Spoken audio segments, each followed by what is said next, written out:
Now, millions of pounds worth of copper cables are stolen every year. The cost to the economy of delayed trains, severed power lines and power cuts runs into hundreds of millions more. Stopping the thieves is not proving easy, though, so the scrap industry is now being asked to make it harder for the gangs to cash in on their crime. Our reporter, John Maguire, can tell us how. Morning, John.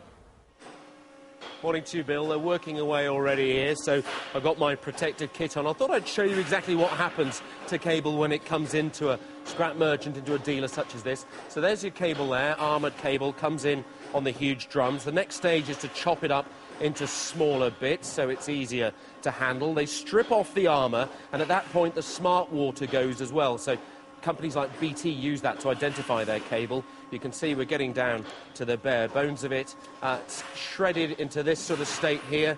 That's what some of my DIY projects look like, I must say. Into the machine. It's switched off at the moment. Don't worry about this wall here. It's just here for a bit of soundproofing. And this is the machine that separates then the plastics from the copper. So that's what the cables are covered in to insulate them from each other, as you can see. And this is the valuable material, the absolute gold dust. And the trick for the industry is to ensure that this comes from a legitimate source. From the brazen to the dramatic, metal thefts and their consequences are being caught on camera, but the crime is continuing at a huge rate. And the victims? Well, anyone who uses a phone, electricity, or catches a train. We have 6 to 8 incidences of theft a day. Generally that means that when metal cable or copper cable is stolen, it causes all of our signals to sort of go to red, bring trains to a stand, which causes a huge amount of disruption for our customers. The same goes for BT.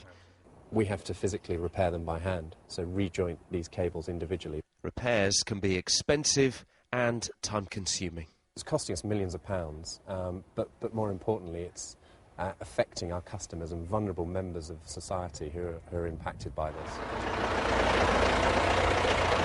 So, there's a concerted campaign calling for the law to be tougher. Jim Caudle, I've arranged to come and bring some scrap motors in. Oh, morning. And at this scrap merchants in Stevenage, they've taken matters into their own hands. Drivers are checked every visit. They're photographed along with their scrap. And a picture of the van. All information kept on computer. And this place has Fort Knox-like security.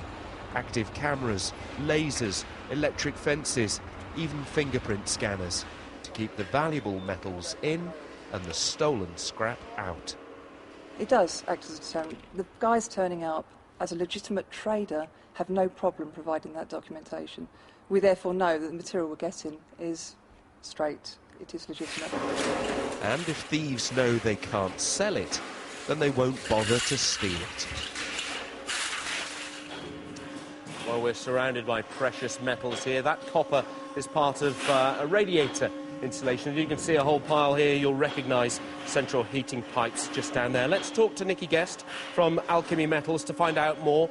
Nikki, you're doing your bit here, but I know everybody right across the sector wants the government to do more. What exactly? Well, basically, we need to have effective and equal legislation across the board. At the moment, it's just a registration system, and we would ask for a complete and equal licensing system in line with something along the lines of what we're doing to basically stop the stolen metal coming through our doors. If you get full information, the thieves don't come here. Yeah, I mean, you're doing it in as much to protect yourselves as anything else, aren't you? Absolutely. The security in place here, as you've seen today, is extreme to a certain degree. But if we don't do that, then the metal thieves will come here. And can we expect even a small local scrapyard to take things to the level you've gone to, though? Surely it's unrealistic economically. No, I don't believe so. It's a cost-effective system. It looks sophisticated on the surface of it, but it's just a computer, a printer and a camera.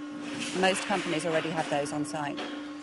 We'll have a look at smart water a little bit later on. I talked about that as we were looking at the process a little bit earlier. I mean, how easy or difficult is it for you to find out where metal comes from, to make sure it's legit? Well, we always make sure that we get full information from our door trade, and we always make sure that we ask where materials have come from. It is absolutely essential that all materials are checked for smart water as they come through the door, and that is yet another area that we really do excel in. And you're getting quite a lot of support, aren't you, from the industry? We're also getting MPs on board. You Very expect much so. some government action? Very much so. They've gone to their early day motion already, which means that they are discussing whether changes to the Act need to happen, and we're very confident that there will be some robust changes. All right, Nikki, thank you very much indeed for talking to us this morning. So, if you've been stuck on a train, if you've had your electricity supply cut off, if you've had your phone line cut off, well, maybe there's light at the end of the tunnel. Back to All right, you. John, thanks very much. John Maguire report.